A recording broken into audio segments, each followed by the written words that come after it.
अरे ऐसन मनोहर मंगल मूरत सुहावन सुंदर सूरत सुहावन सुंदर अज सूरत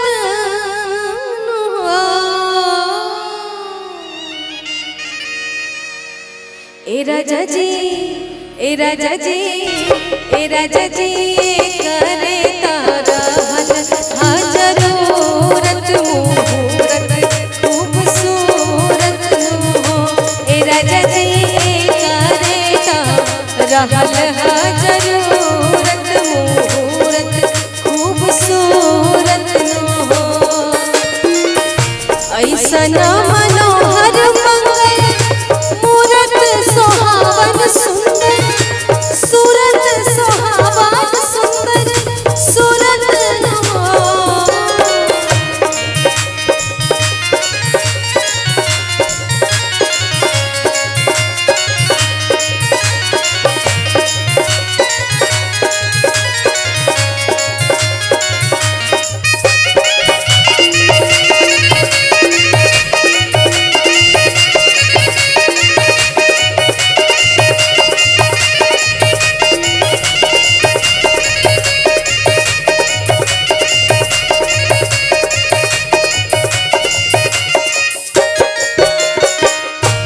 हमरा जनाता बबुआ जीएम होई है नानाईता डीएम होई है नानाईता डीएम होई है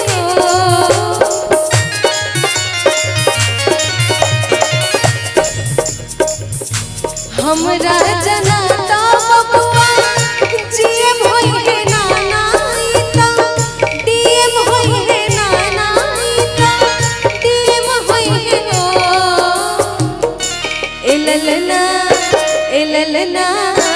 ललना हिंद के सितारा ये तस्सीम होई है उसे ऊपर पीएम होई है हो। ललना हिंद के सितारा ये तस्सीम होई है उसे ऊपर पीएम होई है हो।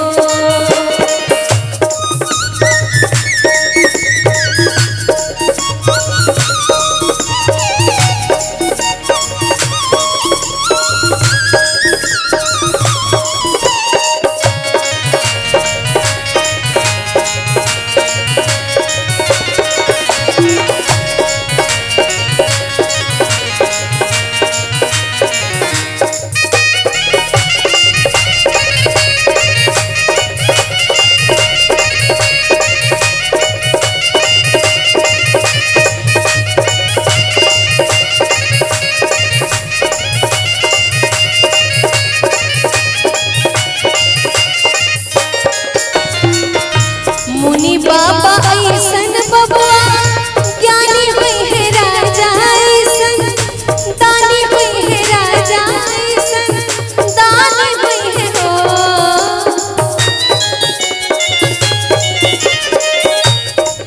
हमारे घर में बहुत सारे लोग रहते हैं, अलग अलग जनरेशन के लोग रहते हैं। कोई कह रहा है कि डीएम बनेगा पीएम बनेगा, लेकिन दादा दादी जो है वो दादाजी क्या कह रहे हैं कि डीएम पीएम तो बनेगा वो अलग बात है, लेकिन क्या बनना जरूरी है।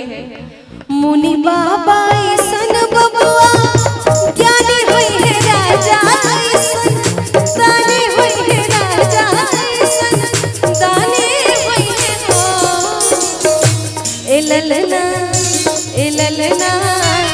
ललना अखिला भूमंडल राजधानी हुई है प्रेयस खानदानी हुई है हो। ए ललना अखिला भूमंडल राजधानी हुई है प्रेयस खानदानी हुई है हो।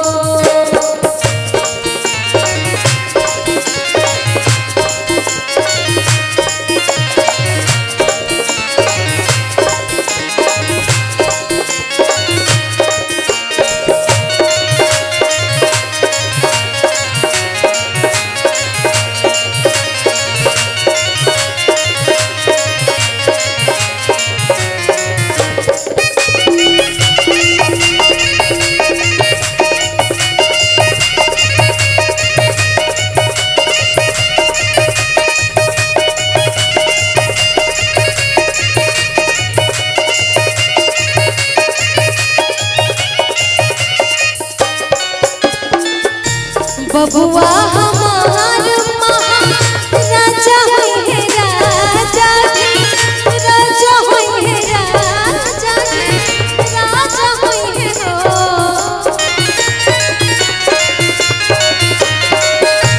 दादी कह रही है कि ये सब क्या बनेगा, बाबू मेरा क्या बनेगा।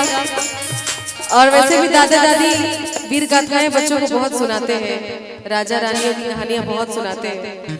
तो दादी कह रही है बबुआ हमार महाराजा होई है राजा जी, राजा होई है राजा जी, राजा होई है हो। ए ललना ए ललना ए ललना धातु में हीरा मुखराज होई है, सिरवा के ताज होई है। ए ललना धातु में हीरा मुखराज होई है, सिरवा के ताज होई है हो। ऐसन मनोहर मंगल मूरत सोहावन सुंदर, सूरत सोहावन सुंदर सूरत नु हो। ऐसन मनोहर मंगल मूरत सोहावन सुंदर, सूरत सोहावन सुंदर सूरत नु हो। ए राजा जी ए राजा जी ए राजा जी आने तारावत हाँ जरूरत मुहूर्त खूबसूरत नु हो। ए राजा जी करता रहल हाँ जरूरत मुहूर्त खूबसूरत नु हो।